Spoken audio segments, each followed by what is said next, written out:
दर्शन मोक्षमार्गस्य नेतारं भेत्तारं कर्मभूभृतां ज्ञातारं विश्वतत्त्वाणां वन्दे तद्गुणलब्धये वन्दे तद्गुणलब्धये तद्गुणलब्धये। नमस्ते नमस्ते, वंदे माताजी। दूसरा अध्याय बोलना है। दूसरा अध्याय उसके सूत्र औपशमिक क्षायिको भावो मिश्रश्च जीवस्य स्वतत्वमौदैकपारणामिकौ च द्विनवाष्टादशैकविंशतित्रिभेदा यथाक्रमं सम्यक्त्वचारित्रे ज्ञानदर्शनदानलाभभोगोपभोगवीर्याणि च ज्ञानाज्ञानदर्शनलब्धयश्चतुस्त्रिपञ्चभेदा सम्यक्त्वचारित्रसंयमासंयमाश्च गतिकषायलिङ्गमिथ्यादर्शनाज्ञाना संयता सिद्धलेशाश्चतुश्चतुस्त्रैकैकैकषड्भेदाः जीवभव्याभव्यत्वानि च उपयोगो लक्षणं सद्विविधोष्टचतुर्भेदः संसारिणो मुक्ताश्च समनस्कामनस्काः संसारिणस्त्रसस्थावराः पृथिव्यप्तेजो वायुवनस्पतयस्थावराः द्विन्द्रियादयस्त्रसाः पंचेन्द्रियाणि द्विविधानि निवृत्त्युपकरणे द्रव्येन्द्रियं लब्ध्युपयोगो भावेन्द्रियं स्पर्शनरसनघ्राणचक्षुश्रोत्राणि स्पर्शरसगन्धवर्णशब्दास्तदर्ताः श्रुतमणीन्द्रियस्य वनस्पत्यन्तानामेकं कृमिपिपीलिका भ्रमरमनुष्यादीनामैकैकवृद्धानि संज्ञिनः समनस्काः विग्रहगतौ कर्मयोगः अनुश्रेणी गतिः अविग्रहा जीवस्य विग्रहवती च संसारेण प्राक्चतुर्भ्यः एकसमया विग्रहा एकं द्वौ त्रीन्वानाहारकः सम्मूर्छणगर्भोपपादा जन्म। अपने देखा है विग्रह गति में कर्मण का योग होता है और विग्रह गति में जो गति होती है, गमन होता है जीव का, वह अनुश्रेणी आकाश प्रदेश पंक्ति के अनुसार होता है। जीव जो है वह मुक्त जीव की गति कैसी है? हाँ, माने विग्रह रहित, अविग्रह ऐसा बोलना। और संसारी जीव की गति कैसी होती है? कौन सी? विग्रह वाली और विग्रह रहित, विग्रह सहित और विग्रह रहित। विग्रह का अर्थ क्या करना है? मोड़ा। हाँ, विग्रह मतलब मोड़ा और उससे सहित या उससे रहित, ऐसा कहाँ हो जाएगा? और वो जो मोड़ा सहित गति है वो कितनी प्रकार की बताई थी? 3। मोड़ा सहित गति 3 प्रकार की बताई थी। कि जो एक मोड़ा वाली गति है उसका नाम क्या दिया था? एक मोड़ा वाली गति पाणी मुक्ता गति, 2 मोड़ा वाली गति लांगलिका और 3 मोड़ा वाली गति गोमूत्रिका गति। और उसको ये समय बताया था, पानी मुक्ता वाली गति को कितने समय लगते हैं? ऐसे लगते 2 समय, लेकिन एक समय अनारक रहेगा, दूसरे समय में आहरक हो जाएगा। और लांगलिका गति को 3 समय और 2 अनारक। और गोमूत्रिका गति में 4 समय लगते, 3 समय अनारक होता है, मतलब चौथे समय में आहरक होता है, शरीर धारण कर लेता है। मतलब लोगों में ऐसे एक भ्रांति है, बहुत सारे लोग, मतलब अन्य लोगों में और उनका सुन करके अपने जैन लोगों में भी रहती है कि वो जीव मर गया और उसकी इच्छा पूरी नहीं हुई थी, तो उसको अंतराल में ही रहता है, उसको गति नहीं मिलती है, ऐसा कहते हैं ना। हाँ, भटक रहा है, आत्मा उसका भटक रहा है, अंतराल में भटक रहा है। या वेंतर वगैरह बनते हैं वो तो उसको भी ऐसा कहते हैं। तो ऐसा नहीं है, यहाँ मरण हुआ कि ज़्यादा से ज़्यादा 3 समय बीच में रहेगा। चौथे समय में ऐसे जन्म तो पहले समय में ही हो गया, जब यहाँ मरण किया तो दूसरे उसके अनंतर समय में ही उसका जन्म हो गया। विग्रह गति में भी जन्म ही है उसका, भले उसने शरीर धारण नहीं किया लेकिन उसकी वो आयु गति नाम कर्म का उदय चालू हो गया। हाँ, इसलिए वहाँ कर्मान का योग भी है, तो वहाँ जन्म हुआ ही उसका पहले समय में। और उस गति में जाने तक कितने समय लगेंगे? ज़्यादा से ज़्यादा 3 समय लगेंगे, मतलब चौथे समय में वह शरीर धारण करेगा। बिना शरीर के वो 3 समय तक ही रहेगा। और जो रुजु गति है उसका कितना समय बताया? 1 समय। तो उसमें अनारक रहता ही नहीं है बीच में, आहारक ही रहता है। ये अनारक का हो गया। ज़्यादा से ज़्यादा जीव 3 समय तक अनारक रहता है। अब आगे जन्म का प्रकरण चल रहा था कि जो जन्म धारण करता है वो कितने प्रकार का है। कितने प्रकार का जन्म बताया था कल? कौन कौन से? समूर्छन, गर्भ और उपपाद। अब काम नहीं है, थोड़ा सा पढ़ाई करना, याद करना। समूर्छन जन्म, गर्भ जन्म और उपपाद जन्म। समूर्छन का संक्षेप में अर्थ कल अपन व्याख्या देखी थी, उसको एक बार संक्षेप से और देखते हैं कि सम मतलब चारों ओर से, मूर्छन मतलब इस शरीर के लिए पुद्गलों का ग्रहण करना, शरीर धारण करने के लिए, मतलब संपूर्ण वातावरण में से चारों ओर से पुद्गलों को ग्रहण करके शरीर की रचना जहाँ पर होती है वहाँ पर उसको समूर्छन जन्म कहते हैं। सम मतलब समंतक, मूर्छन मतलब ग्रहण करना। दूसरा जन्म कौन सा बताया था? गर्भ। गर्भ मतलब क्या अर्थ करना है वहाँ पर? माता के उदर में जो शुक्र और शोणित इनका मिश्रण होता है, उसको ही क्या बोलते हैं? गर्भ बोलते हैं।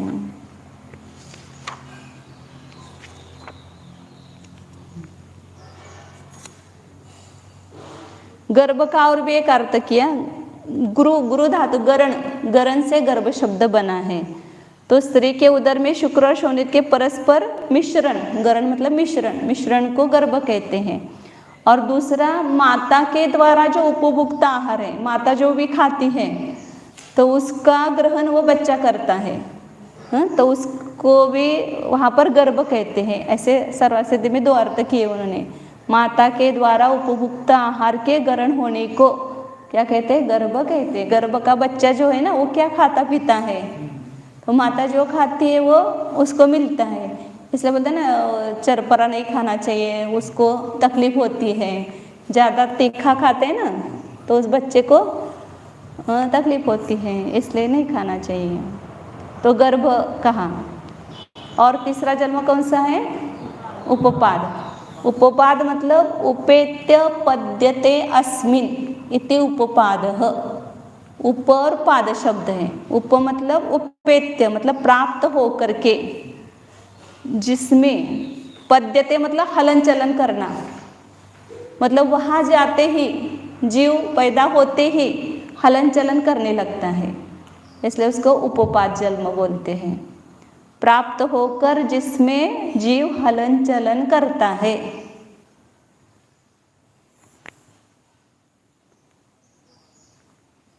उसको उपपाद कहते हैं। मतलब देवनारकियों का जो उत्पत्ति स्थान है उसको ही उपपाद कहते हैं।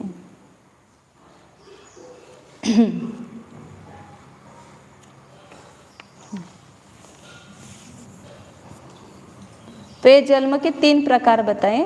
अब ये जन्म जीव ये क्यों लेता है? कोई समूर्छन जन्म लेता है, कोई गर्भ जन्म लेता है, कोई उपा जन्म लेता है। तो उसका कारण क्या है? अपन ने अपने शुभ और अशुभ परिणाम के द्वारा जो कर्म कमाया है उस कर्म के फल स्वरूप ही जन्म होता है ना। अभी आगे अपना जन्म कौन सा होगा ये कौन निश्चित करता है? हमने जो परिणाम किए हैं उसके द्वारा वो निश्चित हुआ है। शुभ परिणाम किए तो आपका उपा जन्म, ऊपर का मतलब देवों का उपा जन्म होगा। बहुत पाप अशुभ कर्म किए हैं तो नरक में भी उपा जन्म होगा। और यदि मनुष्यायु बांधी है या तिरंचायु बांधी है तो गर्भ जन्म होगा। और उसमें समूर्छन एकेंद्र अधिक में पैदा होंगे या लब्ध पर्याप्त मनुष्य अधिक होंगे तो वहाँ पर समूर्छन जन्म होगा। तो ये सब अपने परिणामों से ही जन्म की प्राप्ति होती है। इसलिए आप कौन सा जन्म लेना है अगला? जन्म ही नहीं लेना अच्छा है, उसके लिए पुरुषार्थ चल रहा है अपना कि मुझे जन्म जरा मरण न हो। जन्म ही नहीं हुआ तो मरण कैसे होगा? मरण से हम डरते हैं ना, मरण नहीं चाहिए, लेकिन जन्म नहीं चाहिए ऐसा बोलते क्या कभी?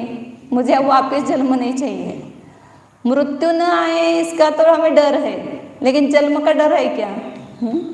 जन्म होता है तो सब जगह पेड़े बढ़ते हैं और महोत्सव मनाते हैं, और मृत्यु होता है तो शोक मनाते हैं। लेकिन वास्तव में जन्म हुआ तो वहाँ पर मरण निश्चित होगा। इसलिए जन्म ही नहीं हुआ अगला तो वापस अपना मरण नहीं होगा। इसलिए जन्म का ही नाश करना है हमें। और यदि कर्मों का नाश करके मोक्ष प्राप्ति होगी तो जन्म ही नहीं होगा। लेकिन अभी इस भव से तो हम मुक्त नहीं हो सकते, जन्म तो मिलेगा। कौन सा जन्म मिलेगा? शुभ करोगे तो स्वर्ग में जाओगे, अशुभ करोगे तो नरक में जाओगे। इसलिए अभी अपने को मोक्ष जाने के लिए ऐसा ही जन्म हमें प्राप्त हो कि जो मोक्ष के लिए सहायभूत बने। इसलिए स्वर्ग में जाकर के वापस मनुष्य भाव धारण करके यहाँ कर्म का नाश करके मोक्ष की प्राप्ति करना है। आगे अब यह जो जन्म है, इस जन्म का आधारभूत जो योनि है, कहाँ जीव जाकर के जन्म कर लेता है, तो उस आधारभूत जो योनि है उसका वर्णन कर रहे कि वो योनियों के कितने प्रकार हैं, वो बताते हैं। सचित 32 नंबर का सूत्र है। सचित शीत संवृता सेतरा मिश्राश चैकशस तद्योनयः।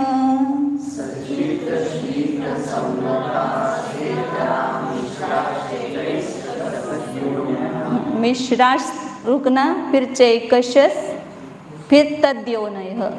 ऐसे 3 में करो तो बराबर आएगा। बोलो।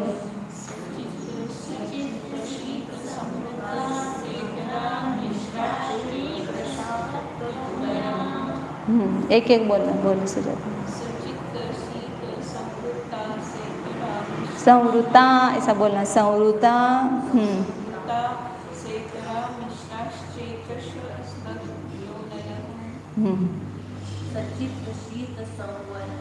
संवृता संवृता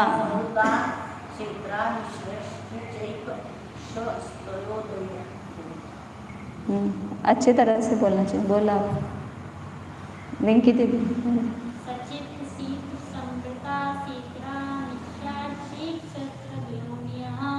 बराबर। उत्कर्ष। सचित शीत संवृता सेतरा मिश्राश्चैकशस्तयोनयः। बराबर।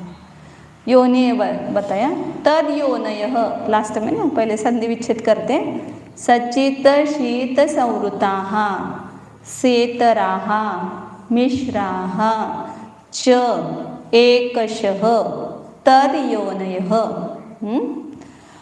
तद योनय मतलब तद मतलब जन्म, क्योंकि तद शब्द बताया था कभी भी पास का जो प्रकरण चल रहा है उसके लिए तद शब्द आता है। तद ये सर्वनाम है। वह मतलब क्या कि जिसका हम पिछले सूत्र में वर्णन कराए हैं, वह मतलब जन्म का वर्णन किया तो उस जन्म की योनिया मतलब आधार स्थान जहाँ पर जन्म होता है वो कितने प्रकार का है?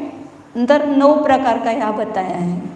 ऐसे 2 प्रकार की योनि होती है, एक गुण योनि और आकार योनि। आकार योनि में तो बताया था कुर्मनत योनि, शंखावर्त योनि, ये आकार है उस गर्भ का वगैरह, तो वो आकार योनि के भेद बताए हैं। और यहाँ पर जो भेद बताए वो गुण योनि के, उस योनि के गुण कैसे होते हैं, वो कैसी होते हैं उसकी अपेक्षा से वर्णन है। तो पहले 3 लेना, सचित्त शीत संवृता। सचित्त योनि, पहली योनि कौन सी बताइए? सचित्त। सचित्त मतलब चित्त मतलब चैतन्य परिणाम, आत्मा का जो चैतन्य परिणाम है उसको ही चित्त कहते हैं। और उस चित्त के सहित जो है उसको क्या बोलते हैं? सचित्त। मतलब जहाँ पर जीव पैदा हुआ है वो जीव के आश्रय से हुआ है तो उसको सचित्त योनि बोलेंगे। जैसे साधारण वनस्पति वगैरह हैं तो उस जीव के आश्रय से उत्पन्न होते हैं ना, तो उनकी वो सचित्त योनि है। जैसे प्रत्येक वनस्पति के आधार से ही वो साधारण वनस्पति उत्पन्न होते हैं। सप्रतिष्ठित वनस्पति जिसको अपन कहते हैं प्रत्येक वनस्पति, वो सचित्त योनि है उसके, मतलब साधारण जीवों की।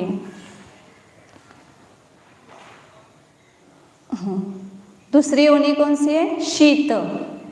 अब ये सेतरा शब्द से उसके उल्टा भी लेना है। पहले कौन सी बताई? सचित्त।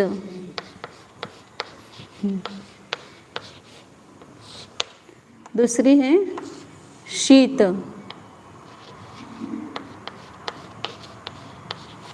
शीत मतलब जो स्थान है वो योनि रूप स्थान वही ठंड स्पर्श से युक्त है।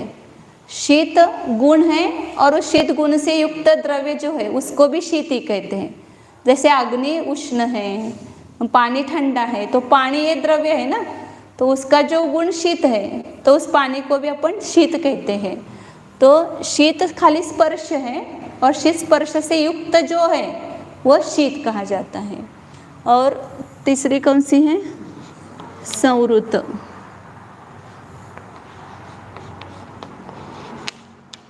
इसलिए संवृत माने ढकी हुई, जो योनि ढकी हुई होती है उसको क्या कहते हैं? संवृत। अच्छी तरह से ढकी हुई मतलब दिखाई नहीं देती है, प्रकट नहीं दिखाई देती है, अदृश्य रहती है, मतलब आंखों से नहीं दिखाई देती है, इसलिए उसको संवृत कहते हैं।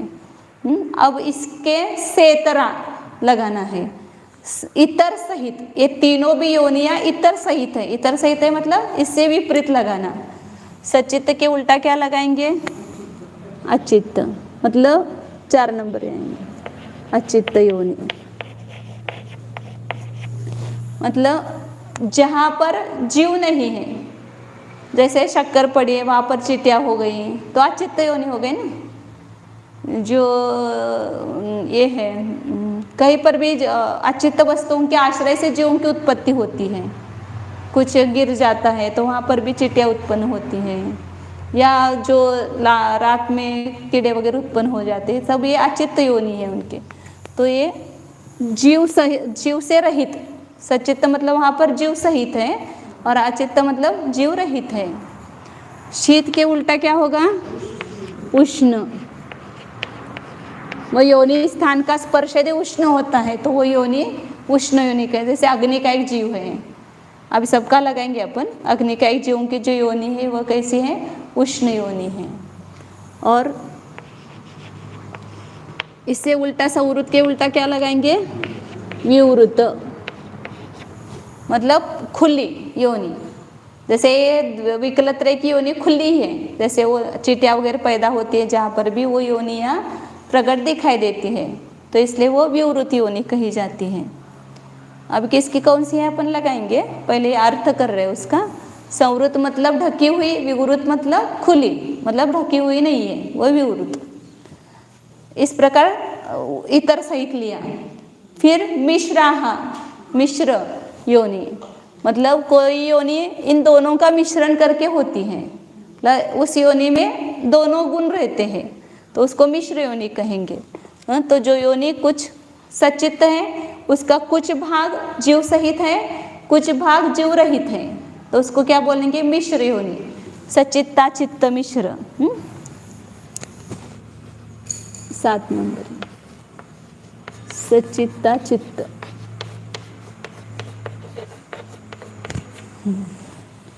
8 नंबर की क्या होगी? मिश्र शीतोष्ण।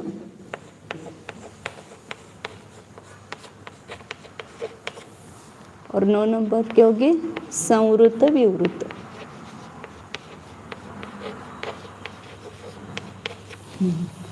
मतलब जिस योनि में कुछ भाग तो ठंडा होता है, कुछ भाग गर्म होता है, तो वो मिश्र कहलाएगी। उस योनि का कुछ भाग ढका हुआ है, कुछ भाग खुला हुआ है, तो वो संवृत विवृत होगी। तो उसके अपन उदाहरण से समझ में आएगा कि ये 9 प्रकार की योनियां बताई। अब इसमें 9 प्रकार की योनि कैसी है, वो एकशः, ऐसा 9 योनियां अलग अलग है ऐसा नहीं लगाना, एक एक जन्म की ये सब योनियां होती हैं। उस अपेक्षा से एक मतलब ये क्रम ऐसा ही रखना है। एक शाकार तो 2 है, क्रम से ऐसी है, और मिश्रण करना है तो इन दोनों का मिश्रण करना है, किसी का भी मिश्रण नहीं करना। सच्चित और शीत का नहीं, सच्चित और अचित का मिश्रण, शीत और उष्ण का मिश्रण, संवृत और विवृत का मिश्रण होगा। तो उसको मिश्र का अर्थ वो लेना है। इसका ज्ञान कराने के लिए एक शब्द रखा है। क्रम से ऐसा लेना, सच्चित अचित शीत उष्ण संवृत विवृत, ऐसे क्रम से योनि लेना। और मिश्रण करना है तो इन दोनों का ही क्रम से करना मिश्रण। इस प्रकार ये योनियों के प्रकार बताए। अब इसमें किस जन्म की कौन कौन सी योनियां होती हैं, यह सूत्र में नहीं बताया, अपन लगाते हैं यहाँ पर। जैसे देवनार की है, ये तो ऐसा लगा सकते हैं, उपाद जन्म है देव और नारकियों का। उनकी योनि कैसी होती है, सच्चित्त होती है कि अचित्त होती है? तो अचित्त होती है। सच्चित्त और अचित्त में से अचित्त होती है योनियां, उपाद की योनियां, मतलब वहां पर जीव सहित नहीं होती है। और शीत होती है कि उष्ण होती है? तो कुछ योनियां शीत होती है, कुछ योनियां उष्ण होती है। नरक में तो अपन देखते कि 5वें नरक तक वहां पर उष्णता है, तो वहाँ पर उष्ण योनियां होगी। आगे के नरकों में शीतता है, तो वहाँ पर शीत योनि होगी। और देवों में भी ऐसा कुछ अलग से बताया नहीं है, उन्होंने सब उपाद की कुछ शीत होती है और कुछ उष्ण होती है, ऐसा लिखा है। शीत और उष्ण दोनों होगी।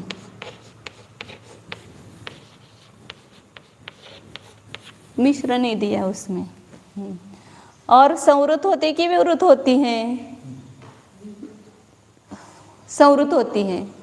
वो उपाद शायद दिखती नहीं है ना, मतलब उपाद जन्म हुआ तुरंत वो एकदम देव ही दिखाई देता है वहाँ पर। हाँ, विवृत संवृत है योनि, संवृत है।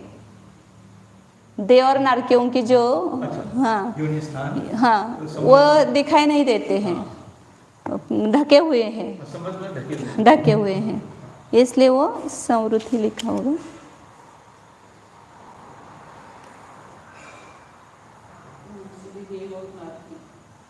संवृतच लिहिले ना, संवृत ही है, संवृत। 9 में से ये 4 गुण उसमें आएंगे। अचित्त होंगे, सभी अचित्त ही होंगे नियम से। शीत उष्ण में से कुछ शीत है, कुछ उष्ण है, और सब उपाद योनियां ढकी हुई है, इसलिए संवृत है। दूसरा है गर्भ जन्म।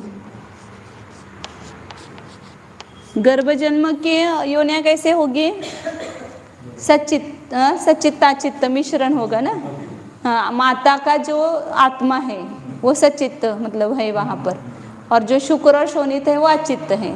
तो इस प्रकार वहाँ पर सच्चित्ताचित्त का मिश्रण रहता है। गर्भ जन्म जो है वहाँ पर उस योनि का जन्म की योनि जो है सच्चित्ताचित्त है। माता का जीव और रजवीर्य या शुक्र शोणित बोलो, ये अचित्त है। इन दोनों का मिश्रण उस योनि में होता है, गर्भ योनि में।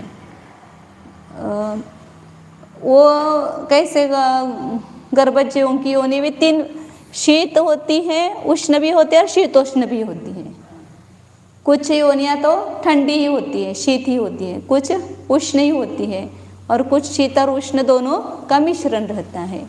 ये तीनों भी होंगी इसमें। ऐसे वो बोर्ड अच्छा कर सकते हैं। ऐसे ये 9 क्रम से लिखना और उसमें उत्पाद में कौन कौन से उसको टिक करना, गर्भ में कौन कौन से उसको टिक करना, ऐसे कर सकते हैं। शीत, उष्ण और मिश्र। और गर्भ योनि कैसी है? संवृत है कि विवृत है? हाँ?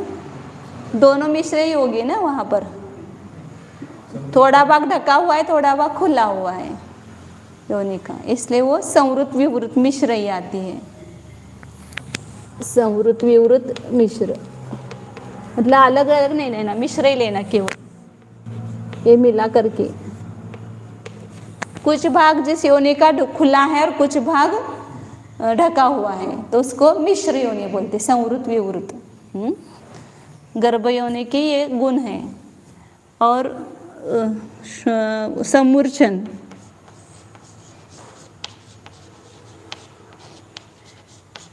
समूर्छन जन्म की जो योनियां हैं वो कैसी हैं? हाँ, तीनों प्रकार सच्चित है। कुछ योनियां सच्चित है, जैसे अभी मैंने बताया था साधारण शरीरों के जो है योनि वो सच्चित है। कुछ योनियां अचित्त है, सच्चित्त भी है, कुछ योनियां अचित्त है, अलग अलग लगने हैं, और कुछ योनियां मिश्र है, तीनों भी सच्चित अचित्त मिश्रण है। जैसे अभी अपना जो आटा है ना, उसमें मर्यादा होने के बाद जीवों की उत्पत्ति होती है, तो वो आटा तो अचित्त ही है, उसके आश्रय से वहाँ जीवों की उत्पत्ति हुई, फिर वो दोनों हो गए वहाँ पर सच्चित अचित्त।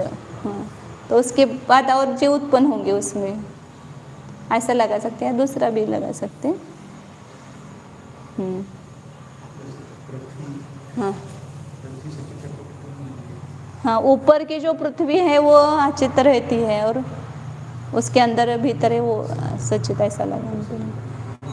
पत्थर वगैरह भी रहता है ना ऊपर, जो टांके से किया वो सच, लेकिन अपने उस योनि लेना है यहाँ पर, उसमें जा करके जो पैदा होता है ऐसे, मतलब वो दूसरे जो भी आकर के वहाँ उत्पन्न होंगे ऐसे, मतलब मिट्टी में या पत्थर में या पानी वगैरह में, उसमें जैसे अब पानी है, अपन ने जो गर्म किया हुआ उबला हुआ पानी है उसमें ठंडा पानी मिला दिया तो दोनों सच्चित अचित्त दोनों हो गए ना वो, उसके आश्रय से जो उत्पन्न होंगे तो सच्चित अचित्त हो गया वहाँ ऐसे।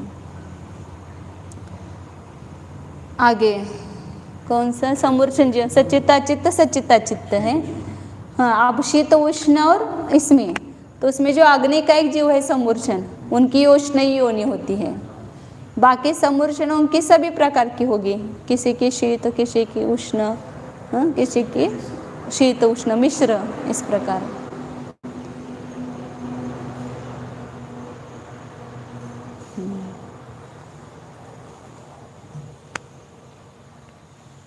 देवनारकियों के शीत और उष्ण दोनों लगे, अग्निकाय उष्ण होंगे और शेष सब।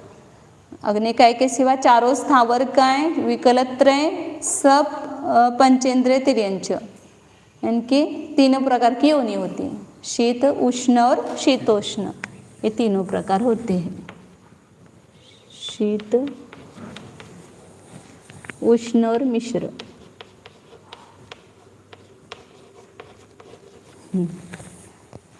और समूर्छन जीवों की ढकी हुई थे कि खुली होती है तो वहाँ पर भी दोनों होंगे ना। हाँ, जो एकेंद्र जो बीज अपन बोते तो उसको ढकने के बाद ही वहाँ जीव आकर के पैदा होता है तो संवृत योनि हो गई। और विकलेंद्रिय की विवृत योनि है, ऊपर पैदा होते हैं। विकलेंद्रियों की विवृत है और साधारण जीव या जो एकेंद्रीय वनस्पति वगैरह है उनकी संवृत योनि है। तो संवृत होगी, विवृत होगी और दोनों भी होगी। विकलेंद्रिय व समूर्छन की विवृत योनि ही बताई है, देवनारकियों की संवृत बताई और गर्भज की मिश्र बताई। विवृत ही योनि बताई है उनकी, समूर्छन की। इसमें केवल विवृत भेद ही है, लेकिन वो एकेंद्र की अपेक्षा संवृत कहेंगे ना उसको, उन्होंने नहीं लिया है। हाँ, एकेंद्र लिया है ना संवृत ऊपर। हाँ, एकेंद्र की संवृत, विकलेंद्रिय और बाकी पंचेंद्रिय समूर्छन वगैरह उनकी भी वृत्त है। और पंचेंद्रिय, हाँ, समूर्छन वाले। हाँ, तो इस प्रकार ये 9 प्रकार की योनियां बताई। हम शास्त्र में सुनते हैं मौसी, कितनी योनियां हैं, कितनी योनि में जीव जन्म लिया? 84 लाख योनि। हाँ तो 84 लाख योनि में जन्म लेकर के आया है ना। तो 84 लाख योनियां मतलब क्या? तो इसी के यदि विस्तार से भेद करते हैं तो 84 लाख योनियों के भेद होते हैं। तो 84 लाख योनियां हैं मतलब कितनी है? 10। हाँ,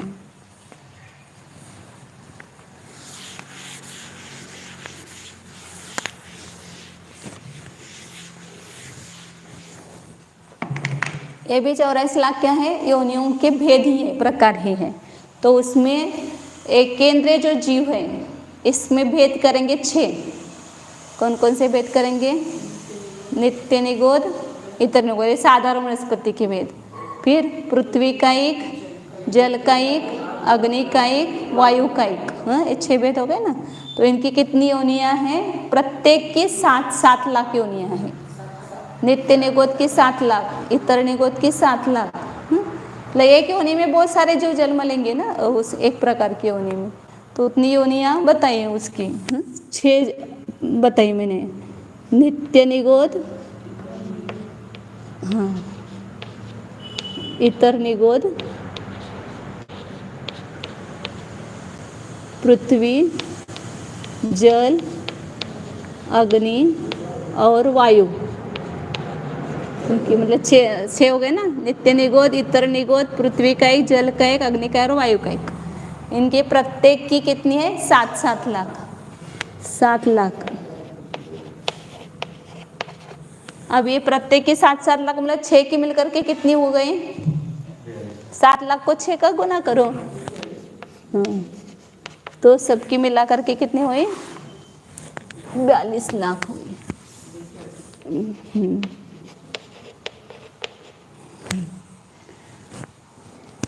अब ये केंद्र में कौन बचा? वनस्पति बचे। तो वनस्पति में भी साधारण वनस्पति यहाँ आ गई, ऊपर रह गई कौन सी? प्रत्येक वनस्पति। तो उस प्रत्येक वनस्पति की योनियां हैं 10 लाख। योनियों के प्रकार है ये। नहीं, हाँ, जैसे जल की 7 लाख है, हाँ, तो 7 लाख जलियों की योनि स्थान कैसे ले लेंगे? वो जैसे गुण योनि के प्रकार, जैसे अभी ये 9 प्रकार बताए ना, सचित अचित, ऐसे प्रकार है वो। वो कैसे होते प्रकार के नहीं बताए, लेकिन वो उसके प्रकार ही है। इधर हाँ, ये ज़्यादा होगा कि नहीं? 10 लाख बराबर है ना? 10 लाख 10 लाख है ना? ठीक है, बराबर है। अब वो कौन से एक केंद्र की हो गई? एक केंद्र की योनियां 52 लाख हो गई। 42 लाख और 10 लाख, 52 लाख। ये सब योनियां मतलब इन योनियों में जाकर के हमने जन्म लिया है। प्रत्येक योनि में जाकर के हम पैदा हुए हैं। 84 लाख योनि माजी, जीव गे उनि वेश, ऐसा बोला ना। फिर कौन रह गए? द्विंद्रिय, त्रिंद्रिय, विकलत्रय, द्विंद्रिय और चतुरिंद्रिय। इनके प्रत्येक की कितनी कितनी योनियां बताई हैं? 2-2 लाख। हाँ, 2-2 लाख, एक एक के 2-2 लाख। यहाँ पर भी एक रह गए कि नहीं है? 5। तो 3 की मिला करके कितने हो जाएंगे? 6 लाख हो जाएंगे। 5। और अब पंचेंद्रिय में देवनारकी, तिरंचर, मनुष्य। तो देवनारकियों की प्रत्येक की कितनी है? 4-4 लाख है। तिरंच के भी 4 लाख है। देव नारकी। विमान तो कितने हैं? 84 लाख ही विमान है ना स्वर्ग में। बिल भी है 84 लाख है। तो उतनी उपचया होगी उसमें क्या है? वो प्रकार कितने हो गए? 12 लाख हो गए।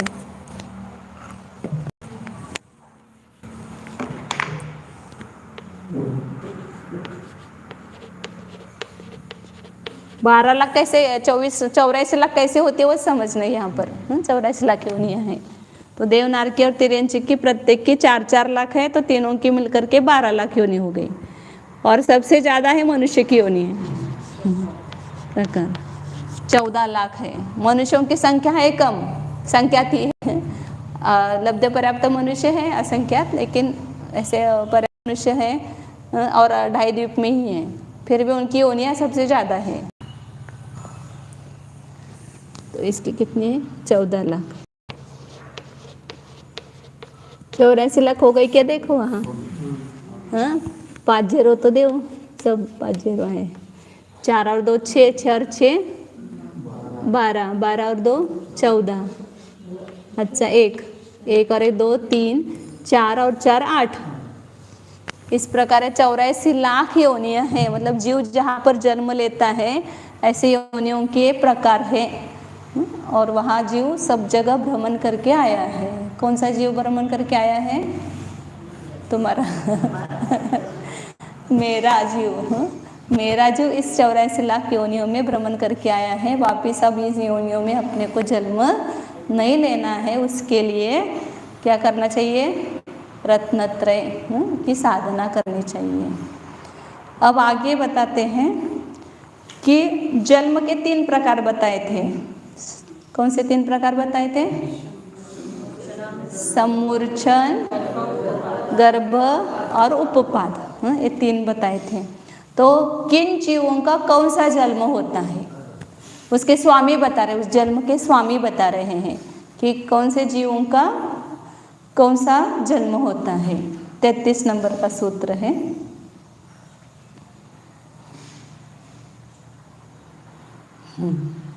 योनि और जन्म, इन दोनों में क्या अंतर हुआ? इन जन्म किसको कहेंगे और योनि किसको कहेंगे? हाँ, योनि आधार है और जन्म आधेय है।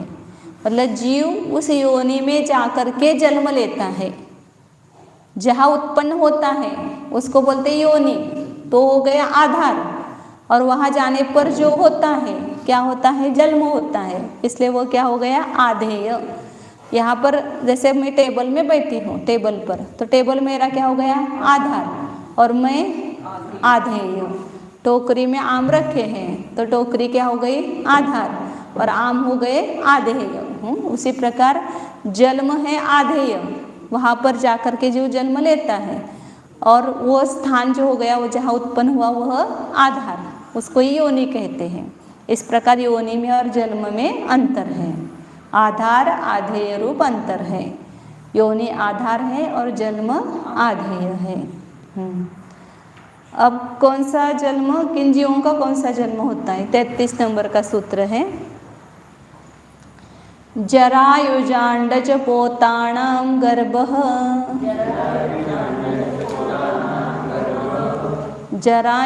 बोलो अच्छी तरह से सूत्र। जरायुजा बोलना। जरायुजाण्डज पोताणां गर्भः, बोलो रिंकी। अंडज अलग से नहीं बोलना फिर, हाँ जरायुजाण्डज एक ही बोलना। हाँ हाँ जरायुजाण्डज पोतानां गर्भः। हाँ बोल म्हणा कपिल, मोठ्यानं बोला। हाँ जरायुजाण्डज, जरायुजाण्डज असं म्हणायचं। गर्भ, गर्भ जन्म किनका होता है? जो जरायुज है, जरायु में उत्पन्न होने वाले, अंड में उत्पन्न होने वाले और पोत वाले, पोत जन्म वाले जो है, मतलब पोत जीव बोलना उनको, उनका गर्भ जन्म होता है। अब ये जरायुज, अंडज और पोत क्या है? तो जरायु उसको कहते हैं कि जो प्राणी जीव के ऊपर एक आवरण रहता है, जाल रहता है, और वो मांस और रक्त से लिपटा हुआ रहता है। मतलब उस संपूर्ण उसको किन किन जीवों ने देखा होगा, गाय भैंस वगैरह जब आती है तब उसके ऊपर एक आवरण रहता है, उसको निकालते हैं पूरा, तो उसमें सब रक्त और मांस लिपटा हुआ रहता है। तो ऐसे जाल के समान जो प्राणियों का आवरण है, जरायु किसको कहते हैं? उस जाल का ही नाम जरायु है, जो जाल के समान प्राणियों का आवरण है और जो रक्त और मांस से भरा रहता है, उसे जरायु कहते हैं। और उस जरायु में उत्पन्न होने वाला जीव, उसको क्या कहेंगे? जरायुज। जीव का विशेषण हो गया वह जरायुज। और वो जरायुज कौन कौन है? ऐसे मनुष्य ऐसे रहता है ना, जब बच्चा पैदा होता है तो उसके वो जाल रहता है और वो उससे लिपटा हुआ रहता है रक्त और मांस से। तो मनुष्य है, बकरी है, गाय भैंस, घोड़ा, हाथी, इन सब का जन्म, ये सब जीव जरायुज है, उनके ऊपर जाल रहता है, आवरण रहता है। दूसरा है अंडज। अंडा मतलब वहाँ तो होता है, वो सबने अंडा तो देखा है, क्योंकि अब गली गली में दुकान में दिखाई देता है सब जगह। स्टेशन पर तो, रेलवे स्टेशन पर तो दिखाई देता ही है, ऐसे फोड़ते हैं, उसका ऊपर का अंदर का करके आमलेट बनाते हैं। तो वो अंड, उस अंड में जिसका जन्म होता है उस जीव को क्या कहते हैं? अंडज। अंड किसको कहेंगे? जो नख की त्वचा के समान कठिन होता है, ये नख की त्वचा होती है ना, ऐसे वो होता है, और जिसका आवरण शुक्र और शोणित से बना है। वो जो बना है वो किससे बना है? शुक्र और शोणित के मिश्रण से बना है, तो उसे अंड कहते हैं। और उस अंड में पैदा होने वाले जीव, उसको क्या कहेंगे? अंडज। इसलिए जीव का विशेषण हो गया जरायुज। जरायु जाल आवरण हो गया और उसमें उत्पन्न होने वाला जीव जरायुज। अंड मतलब वो अंडा हो गया और उसमें उत्पन्न होने वाला जीव, उसको क्या कहेंगे? अंडज कहेंगे। और तीसरा कौन सा है? पोत। वहाँ ज नहीं लगाया है, पोतज नहीं बोलना, पोत ही बोलना। पोत कोई वस्तु नहीं है, जैसे जरायु एक वस्तु है, अंडा एक वस्तु है, ऐसे पोत कोई अलग वस्तु नहीं है। जिन जीवों के मतलब ऊपर आवरण नहीं होता है और जन्म लेते ही उछलने कूदलने लगते हैं, तो उनको क्या बोलते हैं? पोत बोलते हैं। उन जीवों को ही पोत बोलते हैं, पोतज नहीं बोलना, नहीं तो लोग जरायुज के समान वो वहाँ पर ऐसा बोलने लगते हैं, जरायुज, अंडज और पोतज। ऐसा पोतज नहीं है। उस जीवों को ही पोत कहा है कि जिनके सब अवयव आवरण के बिना पूरे होते हैं और उत्पन्न होते ही वे हलन चलन आदि में समर्थ होते हैं, तो उसको पोत कहते हैं। ऐसे कौन है? सिंह, व्याघ्र, इनका ऐसे रहता है ना, नेवला, हिरण बराबर। हाँ, बंदर का वैसा रहता है, लिया है क्या? हाँ, अपने को सबका पता नहीं, कभी देखा ही नहीं है। होता होगा वो। हाँ हाँ, हिरण का भी है।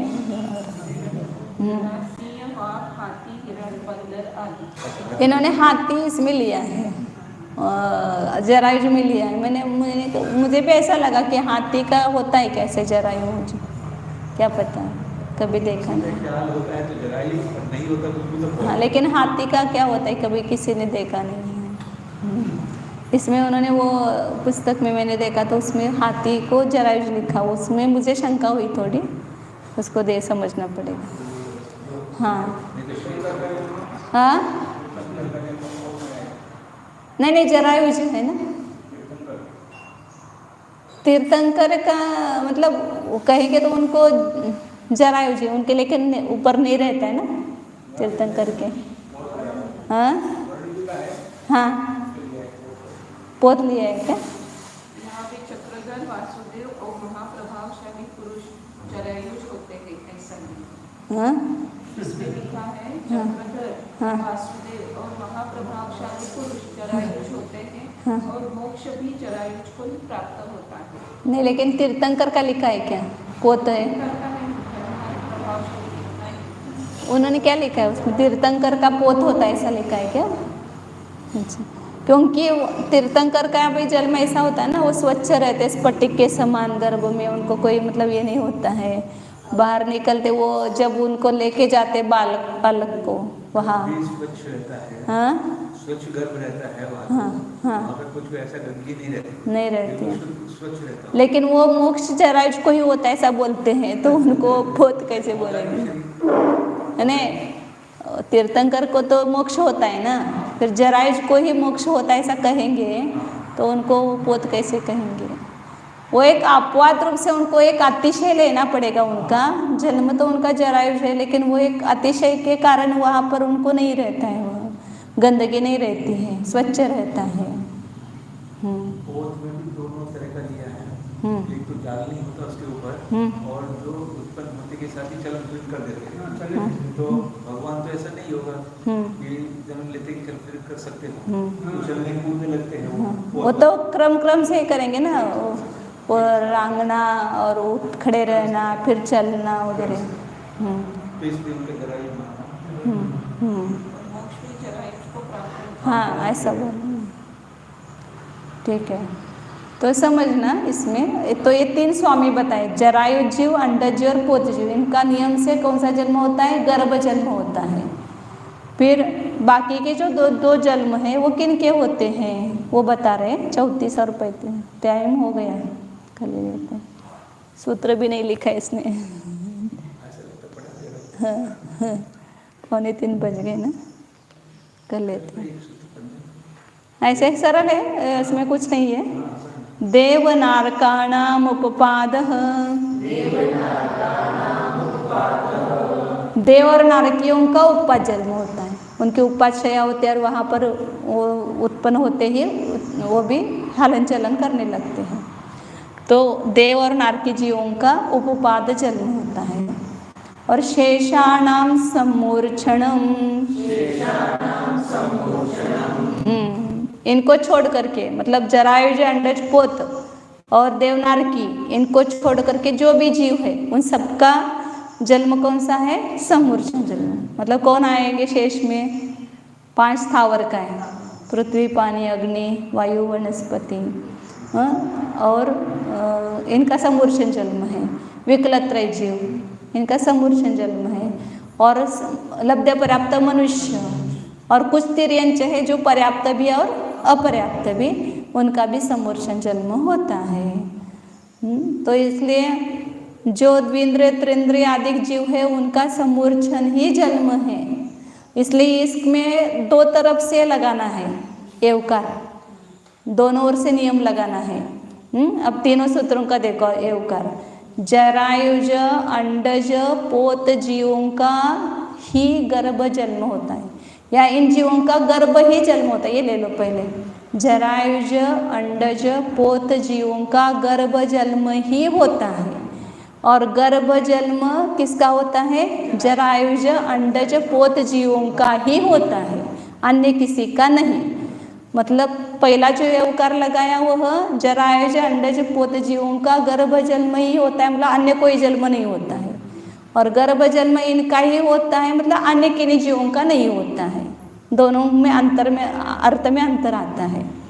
ऐसे देवनारकियों का उपा जन्म ही होता है, और उपा जन्म देवनारकियों का ही होता है, अन्य किसी का नहीं।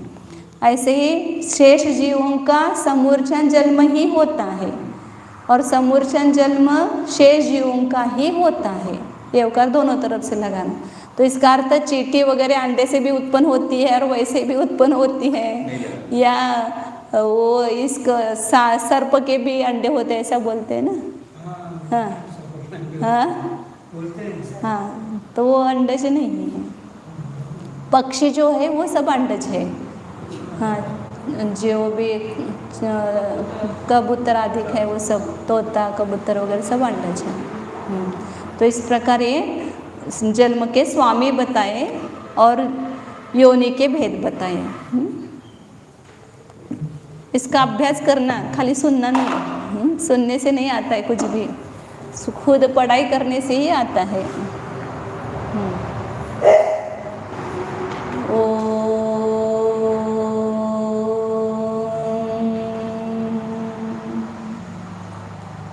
जानिए, अपना उपयोग अपने में समेट करके अपने को जानिए। बाहर चल रहा उपयोग उसको भीतर ले जाइए, अपने को भीतर ढूंढिए।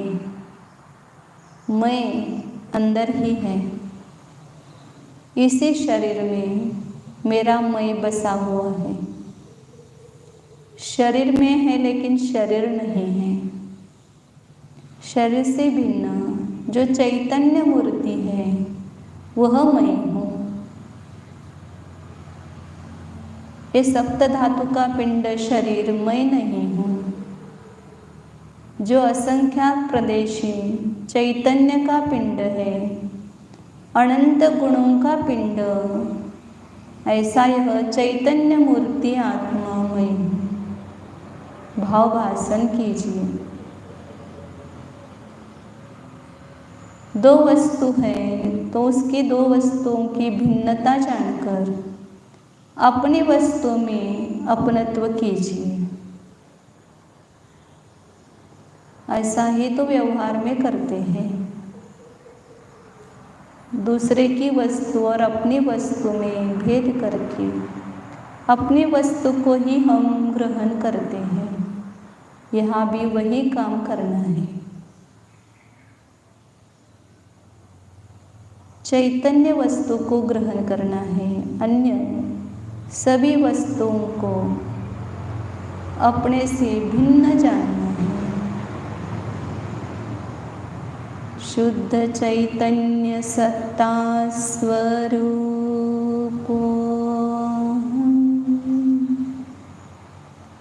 अजन्मा स्वरूपो एकत्व स्वरूपो निस्संग स्वरूपो शुद्धो एको ध्रुवो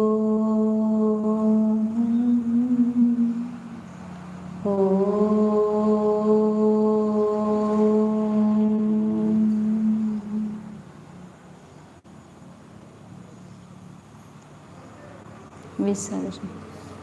नमो अरिहन्ताणं, नमो सिद्धाणं, नमो आयर्याणं, नमो उवज्जायाणं, नमो लोये सवसाहुणं।